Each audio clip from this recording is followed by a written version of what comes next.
Evangelio de nuestro Señor Jesucristo según San Lucas. Gloria a ti, Señor. El ángel Gabriel fue enviado por Dios a una ciudad de Galilea llamada Nazaret, a una virgen que estaba comprometida con un hombre perteneciente a la familia de David, llamado José. El nombre de la virgen era María. El ángel entró en su casa y la saludó diciendo: Alégrate, llena de gracia, el Señor está contigo. Al oír estas palabras, ella quedó desconcertada y se preguntaba qué podía significar ese saludo. Pero el ángel le dijo: No temas, María, porque Dios te ha favorecido. Concebirás y darás a luz un hijo y le pondrás por nombre Jesús. Él será grande y será llamado Hijo del Altísimo. El Señor Dios le dará el trono de David, su padre. Reinará sobre la casa de Jacob para siempre y su reino no tendrá fin. María dijo al ángel: ¿Cómo puede ser eso si yo no tengo relación con ningún hombre? El ángel le respondió: El Espíritu Santo descenderá sobre ti y el poder del Altísimo te cubrirá con su sombra. Por eso el niño será santo y será llamado Hijo de Dios. También tu parienta Isabel concibió un hijo a pesar de su vejez, y la que era considerada estéril ya se encuentra en su 6º mes, porque no hay nada imposible para Dios. María dijo entonces: Yo soy la servidora del Señor, que se haga en mí según tu palabra. Y el ángel se alejó. Palabra del Señor. Gloria a ti, Señor Jesús.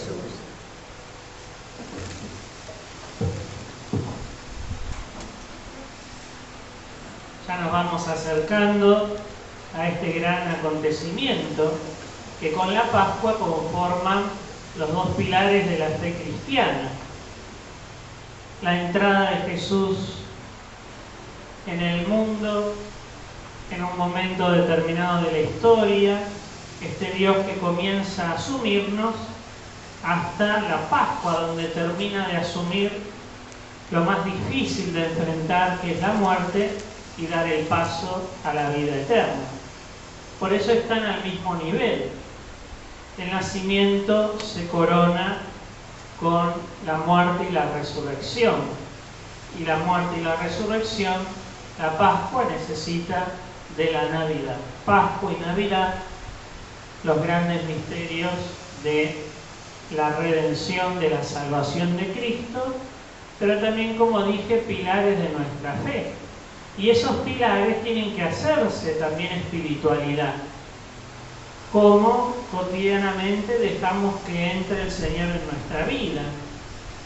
Cómo dejamos que venga a tomar aquellas cosas en las que nos encerramos, nos aislamos, y nos abre a la vida, nos va oxigenando, sacándonos en aquellos espacios de muerte y sembrando vida, resucitándonos. Navidad y Pascua tienen que ser también pilares de la oración de cada día. Contacto con este Dios que toma mis fragilidades, encuentro con este Dios que ha tomado todo mi ser y mis heridas y mis muertes en su cruz. Por eso la oración tiene que ser un espacio de confianza, un espacio de abandono, de entrega. ¿Cómo está nuestra capacidad de entrega al Señor? ¿O salimos entaponados de la oración? Si salimos entaponados es porque no nos abrimos a Dios, no dejamos que el Señor pase renovando.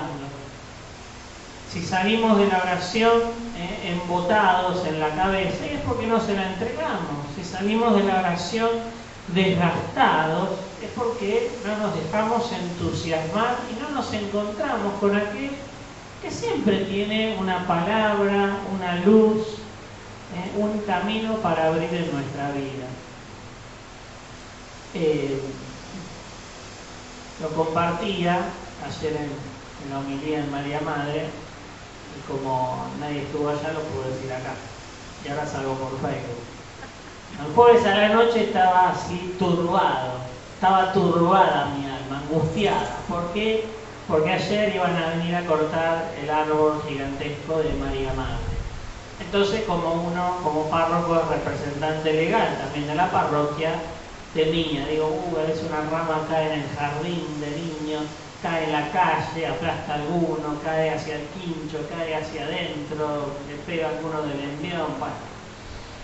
Rezando entonces, rezando ahí por los que iban a venir a trabajar, que esto, que el otro, para que no pase nada. Pero seguía con esa angustia. Entonces, a la noche, oro las lecturas del día siguiente, así Dios va trabajando en el inconsciente, en el sueño. Y ayer era la lectura de la Virgen, del Magnificat, ¿no? Era el cántico de la Madre, ¿no? De la Virgen, solamente el Evangelio. Y me tocó el primer versículo. Mi alma canta la grandeza del Señor. Y me quedé en esa frase. Veía que mi mirada se detenía en esa última parte, la grandeza del Señor. Empecé a orar la grandeza del Señor. Y el Señor me mostraba en qué cosas todavía no aceptaba su grandeza y que me encerraba en la pequeñez de mis miedos, de mis temores, de que el árbol se caiga, de que aplaste a alguno, y dale. Porque el enemigo se vale de nuestras pequeñeces. Y por lo tanto empecé a hacer oración de confianza en lo que el Señor me mostraba. Señor, dame la gracia de aceptar tu grandeza en mi vida.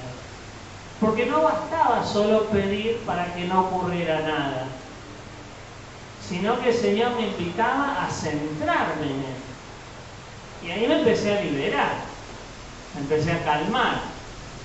Igual ayer no cortaban el árbol, lo cortaban el martes, pero bueno, ya al menos el Señor me aplicó la pichicata, el antibiótico, pero me tiró esa gracia a pedir. Señor, dame la gracia de aceptar tu grandeza en mi vida.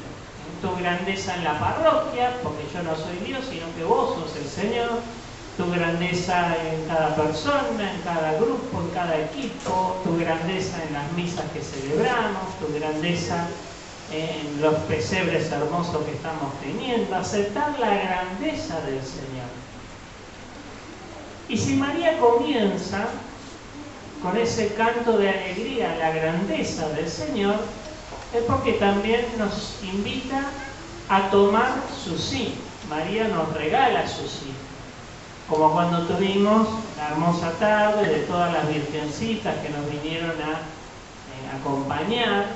Bueno, es la misma Virgen que a lo largo del mundo trata de educar a sus hijos en el sí, en su Hijo el Salvador, en el sí en Dios. Este fin de semana justamente la figura principal es María. En el Adviento siempre son las mismas figuras.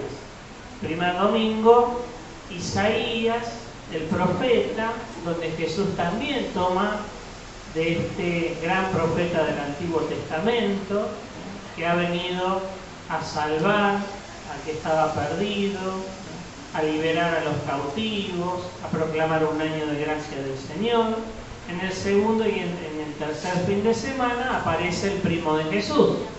¿Cómo se llama el primo de Jesús? Juan Bautista. Y hoy aparece María, el anuncio del ángel a María y el sí de María.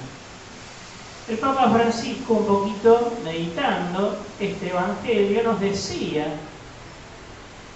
que si no le decimos que sí a Dios, le diremos que sí a otros dioses. Siempre de algún modo decimos que sí. Otras veces meditamos la importancia del no en la vida. ¿A cuántas cosas hay que decirle que no? ¿Por qué? Porque nuestra libertad necesita elegir el bien.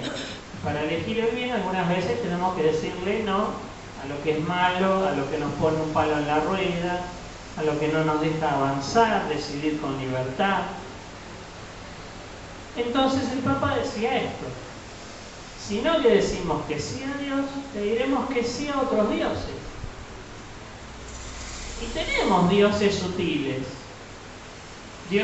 sutiles aparentemente positivos y dioses sutiles evidentemente negativos, ¿no? El miedo, la tristeza, ante cuántas cosas nos doblegamos, o buscar reconocimiento, o sobresalir por los demás, o que no me importen los demás, etc.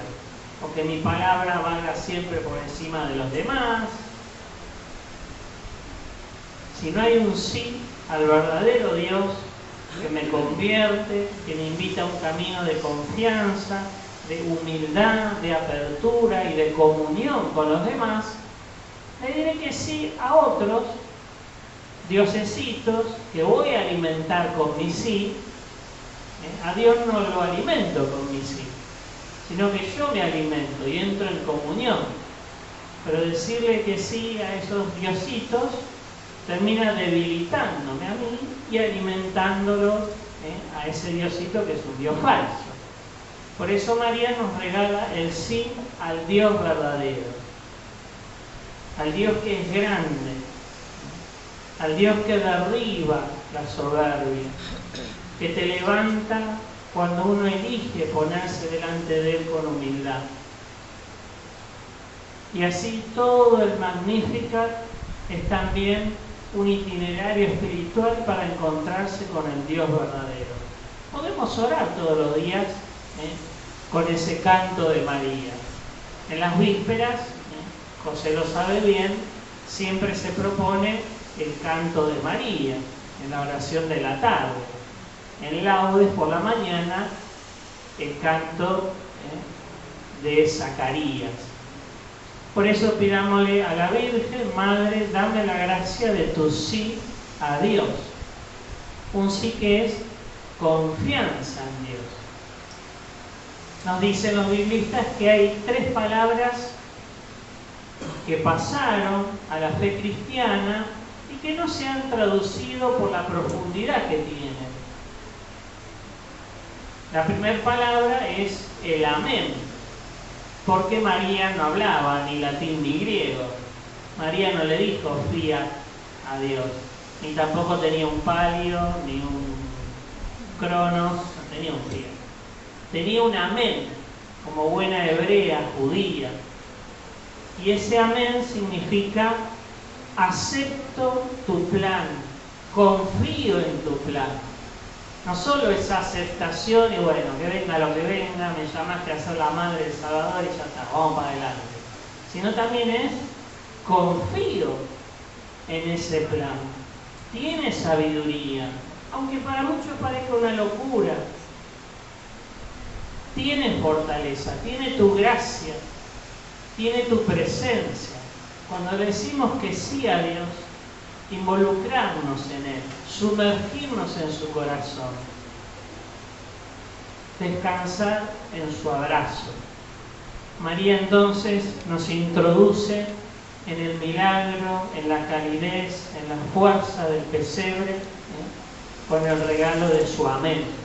Que sepamos día a día decirle a Dios amén, con nuestra oración, con nuestra búsqueda de su palabra, con nuestro servicio a los demás, con las actividades de cada día, pero abiertas a lo que Dios nos puede mostrar, iluminar. Así como el corte de un árbol, Dios te puede hablar de 1000 maneras a través de todas las cosas que haces en el día. Solamente hay que estar atento y buscarlo a través de su palabra, que es el gran regalo que tenemos. Que así sea.